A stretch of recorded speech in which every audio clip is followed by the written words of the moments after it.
Hello and welcome to the News Radar. Tensions continue to escalate in Los Angeles as the U.S. military has confirmed that approximately 700 active-duty Marines will be deployed to assist in response to ongoing protests. These protests were sparked by a recent surge in immigration arrests carried out by ICE as part of the Trump administration's hardline immigration policies. President Donald Trump to send National Guard troops to the city.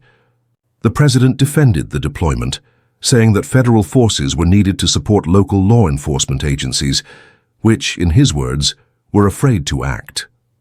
He credited the troops with helping restore order in areas where protests had intensified. However, California Governor Gavin Newsom has strongly condemned both deployments. The governor called the move to send in the National Guard and now active-duty Marines an abuse of power and a step toward authoritarianism. He argued that the use of military personnel against U.S. citizens protesting on domestic soil is both dangerous and unconstitutional. Governor Newsom has filed a lawsuit challenging the legality of the president's actions. Under federal law, the president does have the authority to deploy the National Guard during emergencies involving insurrection, rebellion, or the inability to enforce federal law. However, in peacetime, control of the National Guard typically remains with the state governor. California's legal challenge contends that the situation in Los Angeles does not meet the threshold for such federal intervention and that the governor's authority was unlawfully overridden.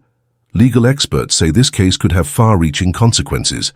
While courts generally grant the president wide discretion in matters of national security and public order, a ruling in favor of California could reinforce limits on federal control over state-managed security forces. On the other hand, a ruling in favor of the administration may strengthen the president's ability to take unilateral action in future domestic unrest. Meanwhile, military officials have clarified that the Marines deployed to Los Angeles will be serving in support roles only, assisting the National Guard and local police with logistics. They are not expected to engage directly with protesters or carry out law enforcement duties. However, critics warn that the presence of uniformed military personnel on city streets could inflame tensions and provoke further unrest. Protesters continue to rally throughout the city, particularly near federal buildings and detention centers.